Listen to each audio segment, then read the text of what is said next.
to the Marvel Movie Minute, a daily podcast in which we explore the films of the Marvel Cinematic Universe 1 minute at a time. In this, our 5th season, we're looking at Joe Johnston's 2011 film Captain America, The First Avenger. I'm Andy Nelson from the Next Reel Film Podcast. And I'm Matthew Fox, and I'm also here. Oh, wait. God. And I'm Pete Wright, and I have all these strong feelings about lighting and scenery. And... Okay. This is the day that we're all doing impressions of each other, I see. It all comes down to this. I mean, you quite literally started it. I was just trying to get in the way of the interloper that is our dear friend Matthew Fox. Look, it took 4 minutes, 4 days, but I've learned my lesson. I've been very quiet. I have strong feelings about light. That's what I sound like to you?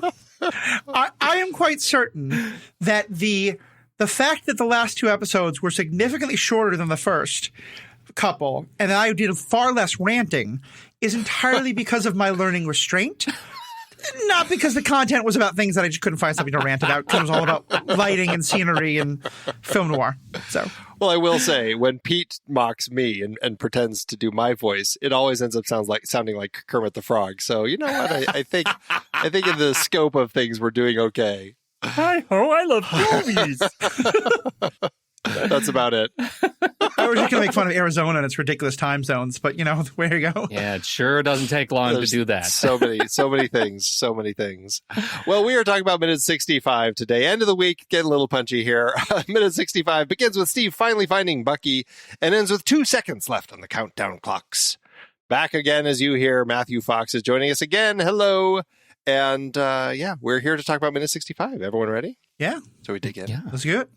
Actually, first, I would like to start this minute doing things backward.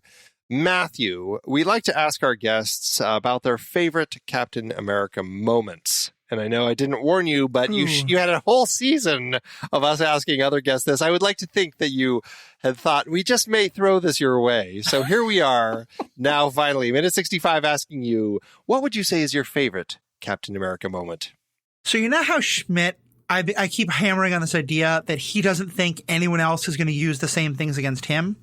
Yes. I might have thought that our hosting, Andy, you and I, was so special and unique that you would not hit someone else. With that, I feel cheated on. But anyway. Hoist by thine own petard, sir. Which is all things that I'm doing while I stall to try and figure out which are my favorite Captain America moments. I think the speech he gives in Winter Soldier, where he basically is talking to all the people who work at S.H.I.E.L.D. who aren't Hydra and saying, look, I can't do this without you.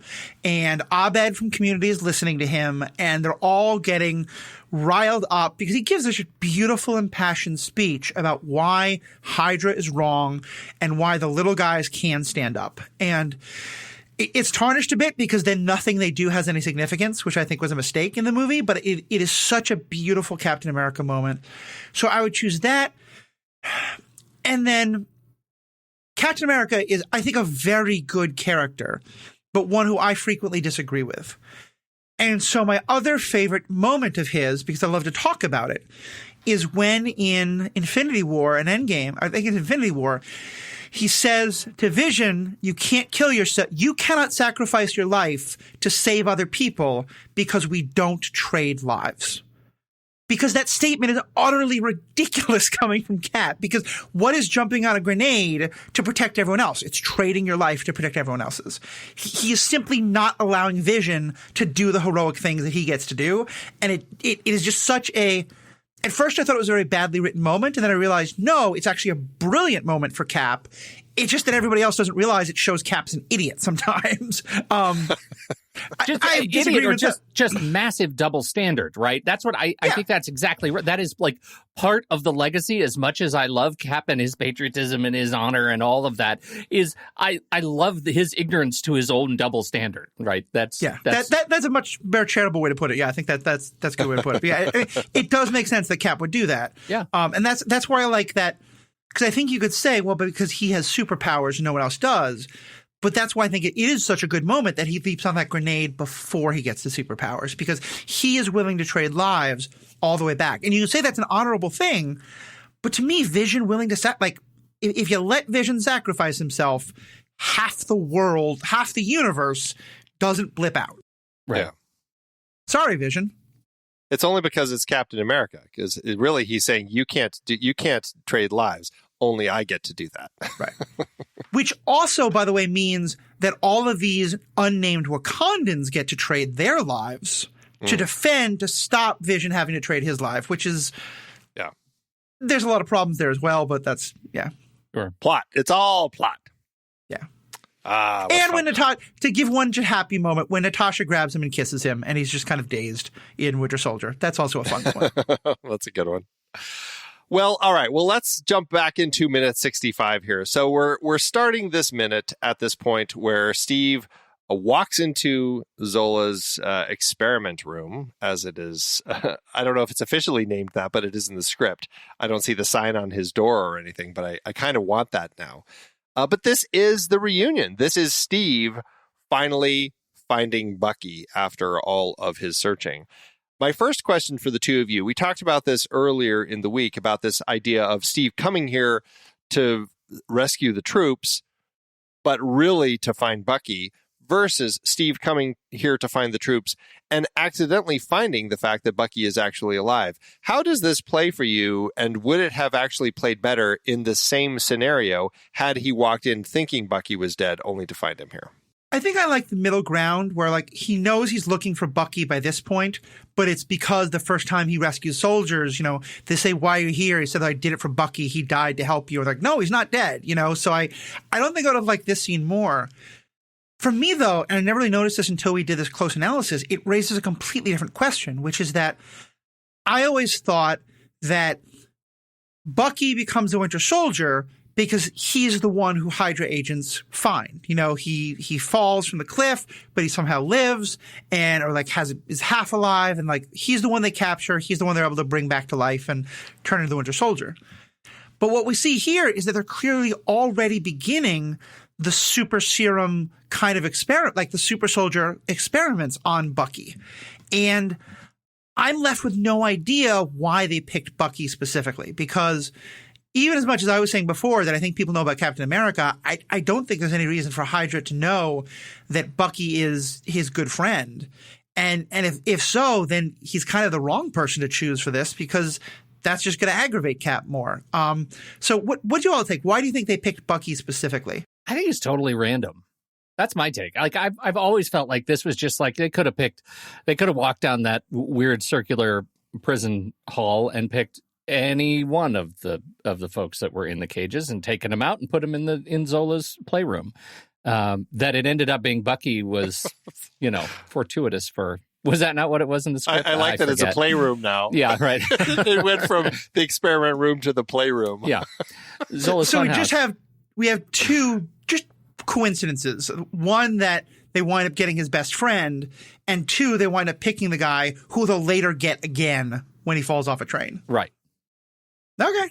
I actually like to think that what actually happened is that they put them all through a week-long boot camp and had them do a bunch of tests, physical, maybe flagpole climbing, trying to figure out who is the person that they really think is the right person to do their own super soldier experiments on. And it was Bucky. And in the end, after the week, they ended up picking Bucky. Wow. That is what fodder for like Marvel to do the other timeline. Like, just show us what was happening while Cap was getting, juiced. It was all Bucky. That could be a fun story as well, because then it shows like Cap is picked because he is very much not the physical specimen, but Red Skull picks Bucky because he is the physical specimen. Yeah. That could be a fun dynamic. What I wished was, because to me, the thing that I have the hardest trouble reconciling is that the person they picked also is the person who literally falls into their laps. That's where my questions raise about, did they really pick Bucky to do this? Because it's awfully convenient that he's the one who falls off the train, off the cliff, and they are able to find him. And I don't know, I end up rolling my eyes a little at if he was the one that they picked specifically, the fact that he conveniently is the one who they're able to find later. And there again, I think with 5 seconds, you could have fixed that. I think you could have a bunch of the soldiers fall, but you just see them be like, oh, let's grab him. Or no, you don't want to show that. That's fair. But like, you know, that we know that a bunch of soldiers fall. So now we think it's special that they picked Bucky. Or that like during the fight, like maybe like one of the soldiers like does something specifically targeting Buffy. Wow, that's another story. Bucky, to try to push Bucky off the track. Like if in some way the Hydra soldiers were in some way responsible for the fact that it is Bucky who falls, not one of the other Howling Commandos. Yeah, I think then it all ties together much better. Yeah. I think you both are wildly overthinking their forethought in this area. I think they just want you to go with coincidence. Wait. We had how many minutes about where is Steve looking? And now we're talking about I'm overthinking things? Yeah. Did we not talk about double standard? Look, okay. Go ahead, Andy. I'm sorry. Scenery is very important to a movie. Curses. I can't help but think that they were doing something with Bucky, because when Zola grabs his papers, as we saw in the last minute, there is an image of a person in some sort of a crazy suit or something. And it makes me think they are trying to figure out something. I don't know if it's the super soldier. I don't know exactly what they're trying to do with Bucky. For all we know, it's an entirely different experiment that Zola is doing here, as opposed to what they will end up doing to him later. And I think largely it is a very coincidental thing that he's here undergoing Zola's experiments, whatever they may be, and ends up being the one that they pull out of the water and do experiments with later. I'm not sure the experiments are the same. Right. But I do agree that I think it's incredibly coincidental. I don't necessarily think that they like had a tracker in him or something and have been looking for him all this time just so they could find him and continue the experiments. But I don't know. I mean, just on the suit, and I will say there's nothing that makes you more of a film conspiracy theorist than minute-by-minute analysis, because you just start seeing all of these patterns that probably don't exist. But, so here's my crackpot theory. What if, in the original conception of the movie, as they wrote it, they thought, or as they started storyboarding it out or whatever, they thought there was going to, like, that part of the experiment of Steve was going to be you put him in a suit, because isn't that part of, like, experimentation, weird science nonsense? And then someone decided, wait a minute, you're going to cover up the most beautiful chest in Hollywood, or at least one of them? No, that's not what we're doing. We're showing his muscles. And so they ditched the suit, but then kind of forgot that they were still planning to create this prop later that had a drawing of a suit on it, because like if Cap was in a suit, then that drawing I think is much more directly, oh, okay, clearly they're trying to recreate that experiment. Well, what if I may just yes and your crackpot theory, what if now that Erskine is gone and everybody knows they can't duplicate the super soldier serum, this is Zola saying, you know, what would be awesome since we don't have the serum is more people's brains in suits. And isn't that an interesting tie into what happens to Zola later? Yeah. That's actually pretty interesting. That's possible. Is the Zola's brain in a computer? Does that appear in the comics anywhere, or is that created for Winter Soldier? No, Zola's character in the comics actually is essentially like a TV in the chest of like a robot, right? And his face is on it. Like he is a very much comic booky character that makes like no logical sense, and so they really changed him drastically for the film. And I guess that the fact that he ends up kind of being the man inside the machine later is just their way of kind of creating that nod to the character's comic origins. That's what this suit line starts to feel like to me. It's like Zola already has a bent toward man in the machine kind of investigation. It does make me once again, like we have Zola as a great foil to Schmidt. But it does make me wish that we also have a devotee to Schmidt. Because one of the questions I'm always left with is, okay, so Bucky falls, someone clearly takes him to Russia and recreates Hydra in the Soviet Union to turn him into the Winter Soldier, as well as all this other stuff. But according to this movie, like, Schmidt founds Hydra. Schmidt then blows up or kills or Cap kills everyone else connected to Hydra.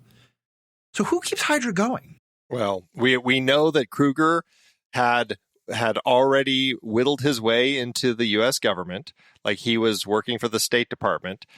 So theoretically, was he that early? Was Kruger? I thought Kruger comes later. No, he was the one who killed Erskine after Cap's transformation earlier in the film. Oh, okay, yeah, I see that. Okay, yeah. I have a pivoting question. Before you pivot, yeah. I am looking at images of Dr. Zola in the comics, and with his little tiny kind of robot head, he is completely the drawing that Erskine or that Zola had on his desk. So that's actually a very interesting comic book nod. What Zola was actually trying to do with Bucky, apparently, was put him into a body. Like, that image that you have on the piece of paper on his desk is Zola in the comics.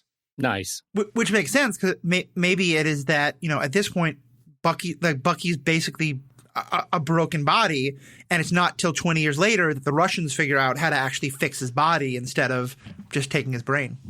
It's very interesting that this was the experiment. Like, this was essentially what they're saying is the experiment that they're doing with him. They're going to put his consciousness into some form of a robot body. So, right. It's cute. That's so cute. All right. I've got a question that's liable to buy us 45 minutes. And so here we go. I got nowhere to go. Early in this week, we had quite a conversation about Cap's motivation. Is he more motivated to be the patriot and go save the people who were imprisoned?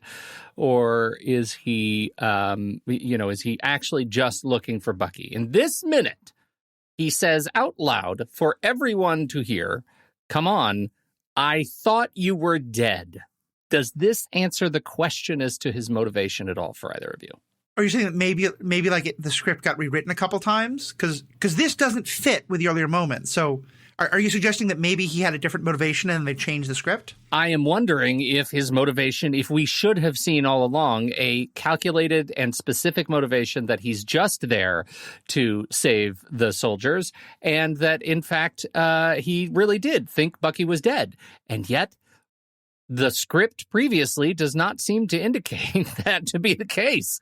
I am in a quandary. I mean, that would seem to back up my crackpot theory from before. I've had a couple this week of the original script is he doesn't know he's alive, but then Feige or someone was like, can we punch up that relationship? And so then we later insert the scene of him desperately looking for Bucky's name on the list. Yeah. Yeah. Right. It ends up, I feel like there were some competing ideas here as to what was going on. And I think that they left this the way it is because they love the joke. This is a scene about Steve and Bucky's like banter.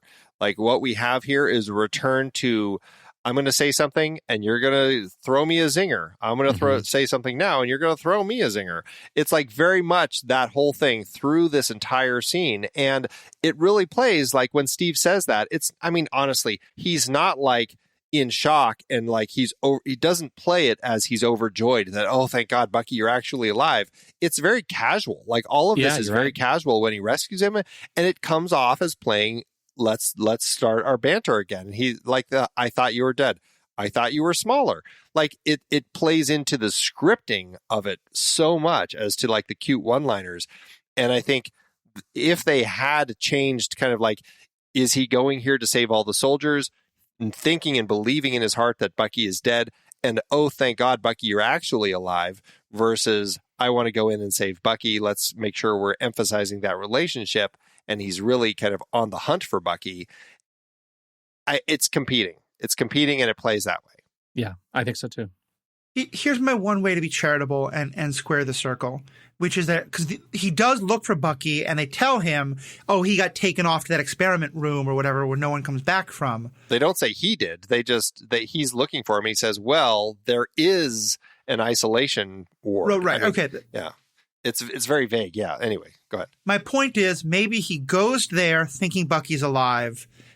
He hears that. And here's the people. I'm working real hard for this one, but like, maybe he thinks Bucky is alive, then he thinks Bucky is dead, then he realizes Bucky is alive again. It ain't much, but from this movie, I could buy it. Yeah. I'll take it. And here's why, because I think that competition of signals in this movie leads to, as your words, Andy, the banter moment. And I am here for the banter moment. I love, for me, how the banter actually goes to this sort of surface level banter actually goes to deepening their relationship together as an audience member. I think that's a really powerful tool, and it's well written. Well, and we have 4 say something, I'll Pairs. throw you a zinger 4 times. Yeah. I thought you were dead. I thought you were smaller. What happened to you? I joined the army. Did it hurt? A little. Is it permanent? So far. Like it just keeps coming. Like we keep getting these moments. And I think what happens is, and I love all of it too. I think all of it is a lot of fun. It plays really well, especially with these 2 characters and these 2 actors performing it.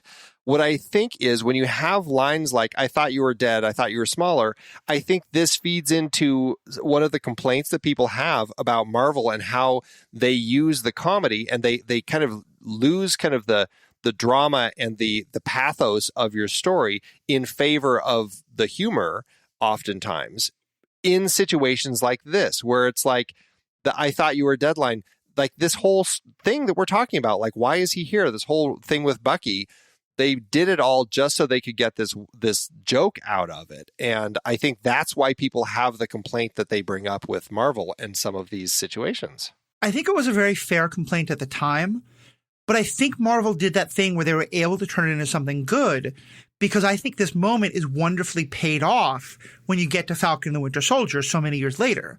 Because one of the themes of that show, I mean, there's a lot of them, and this is one of the more subtle ones, but it's definitely there, is that, you know, him and Falcon are spending all this time together, and he's just banter, and Falcon is trying to actually get him to, Falcon and his therapist are both trying to get him to get past the banter and to talk about his feelings, in part because, you know, like, I mean, guys have always been taught, like, banter instead of real discussion, but, like, particularly guy born in the 1920s versus Falcon born, you know, in the 1990s or whatever, like, they're going to have a very different perspective on it. And so, like, I think if this movie had just been the only thing we get, it does feel a little ridiculous. And I think it is a little ridiculous. But the fact that someone clearly, like, remembered how much banter there was in this movie and then made a reference to that of, like, other people calling out Bucky for being all banter in that show many years later, like, that's one of the things I love about the MCU, is when it can take something like that and give a spin on it. Well, let's not gloss over the fact that there is a real practical purpose for this kind of banter, especially as you pull them apart in pairs, is that we need some physical direction here, some blocking change in this scene to give us enough dialogue that buys us enough time to refresh Bucky and get him off that table. Let's get him out of there, because this scene is a freight train. We have to get back with the crew, and the utility of these little sequences, these little pairs of bantered lines allow us the ability to build, like Lego blocks, a script that gets us to that point and to cut accordingly as time requires. I also think they've established it already. And like you said, it's minute 65, and here you have me praising the writer of Captain America. I hate that it always happens, but maybe we should just stop right now. Just hang out. I think this to me felt intentional. Think back to the early scenes.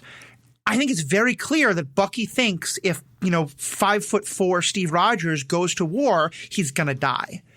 And he very clearly doesn't want his friend to die. But the man in the 1940s doesn't say to his friend, I really care about you, I love you as my friend, and I don't want you to die. So instead, it's just constant, come on, you're too short, And there's like one line where he's just like, he says it again in a bantery way, but he names the fact that he thinks Steve would die in the war. And so to me, I think, like, at least I think they've established that that's how these two characters don't talk about their feelings. They banter, even in serious moments. And so that makes this a little more palatable. Yeah.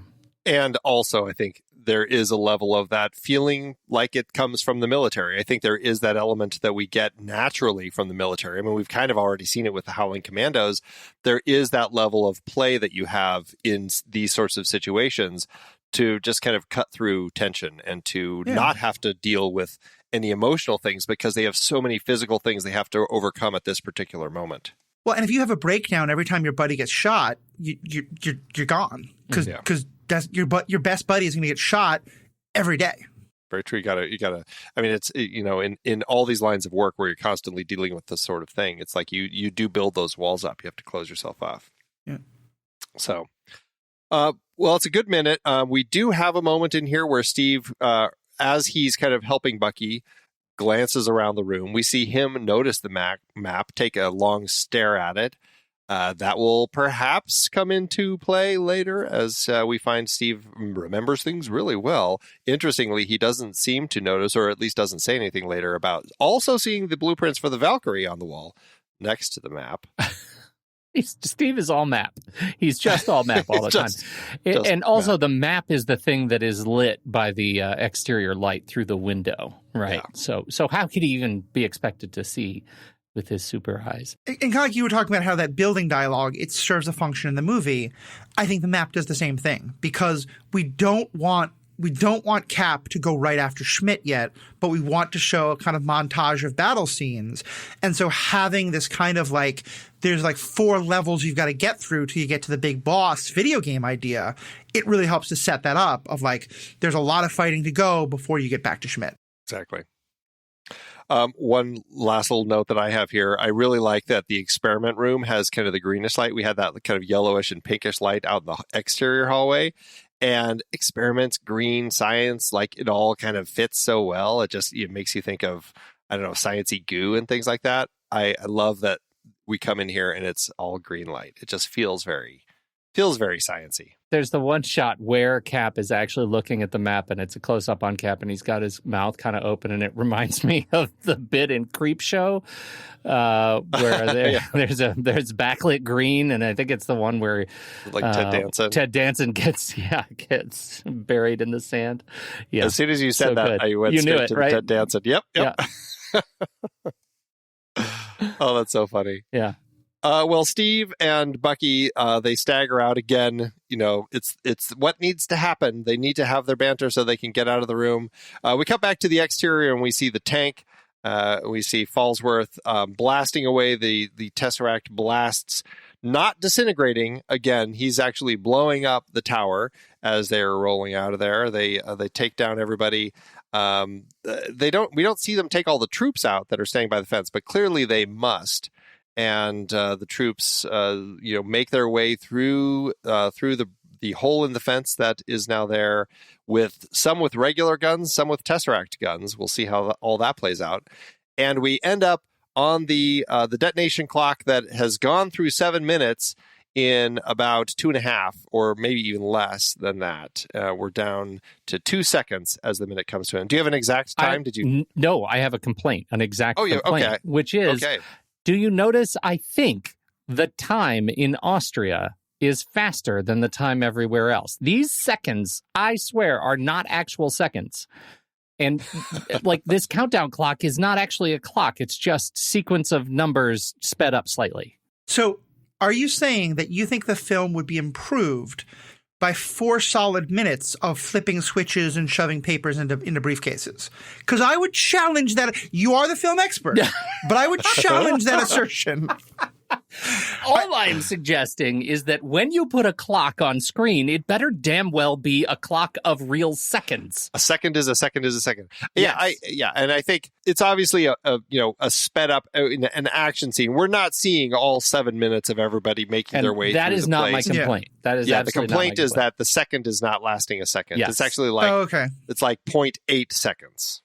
0.8. Thank you, Andy. Forgive me. For spreadsheet. I did not give enough credit into the minutia that you would dive into. So, I love this podcast. I apologize that I apparently just come on here to make fun of you. You guys do a fantastic podcast that I'm so glad I'm a part of. Your listeners are all going to think I'm a complete a-hole. I'm not like this normally. I promise. Not at all. Not at all. We banter. It's how I show I like you guys. This is a hero second. Why? Because it's full screen.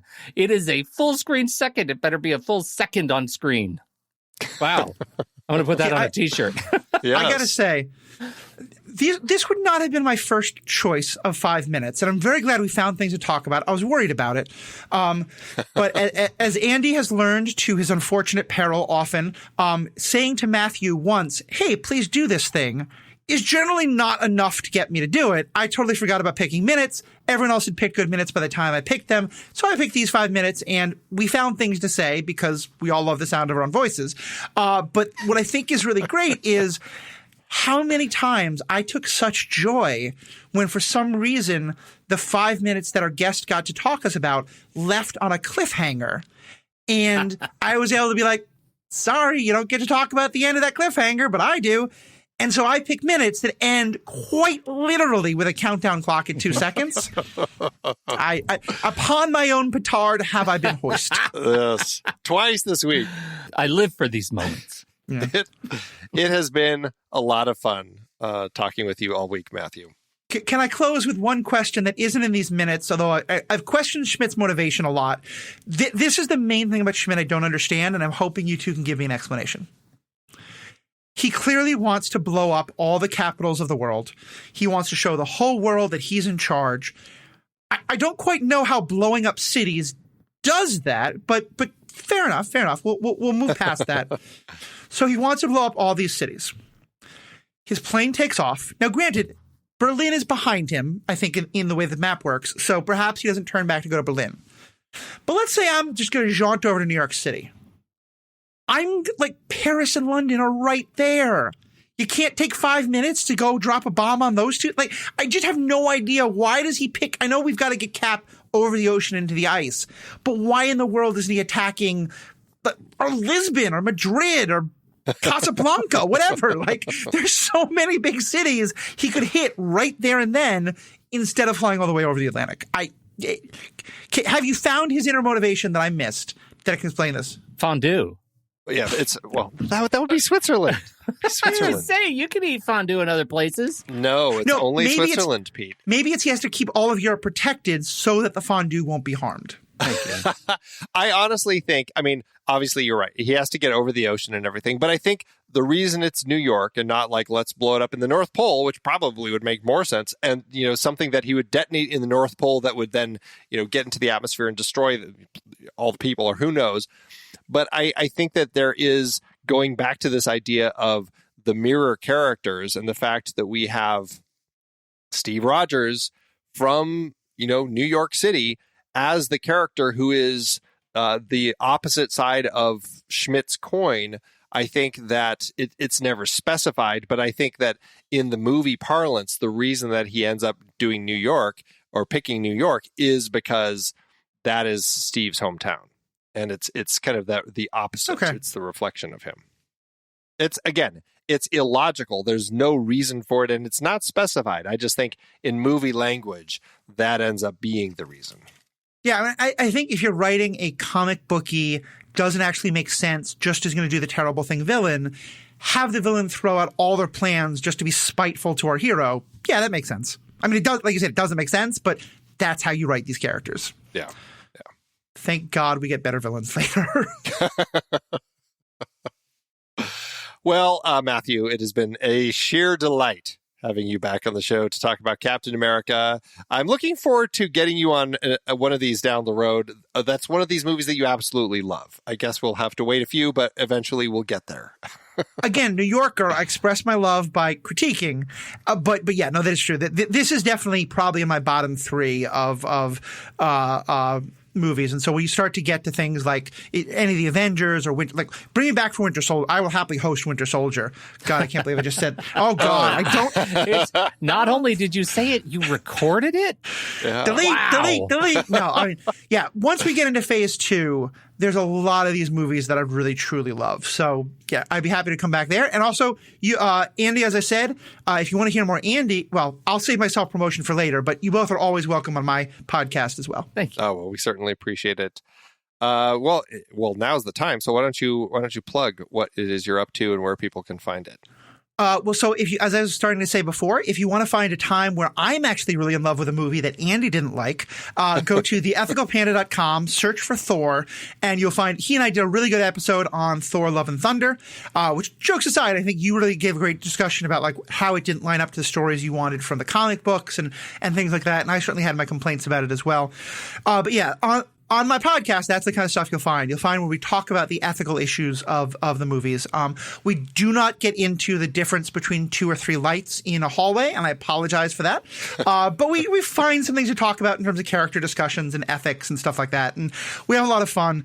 And then we also have a Star Wars Universe podcast. It is more review focused, but I once got a review saying that they were very mad because I had misidentified a monster that is just seen as dead on the ground that is never actually named.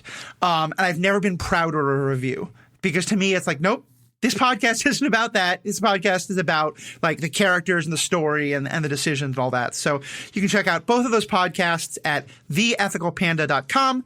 And the Ethical Panda is also kind of my internet nom de plume. Or nom de internet. That's where you can find me on Twitter, Facebook, and TikTok. It's probably where I create the most. Fantastic. Awesome. We'll put all that in the show notes for everybody. And thank you, Matthew. We'll see you in a future season. We appreciate you joining us this week. Sounds good. And Pete, thanks as always. I'm telling you, that clock strikes 0. It's cake time. The cake is a lie. The cake is a lie. Until next time, true believers.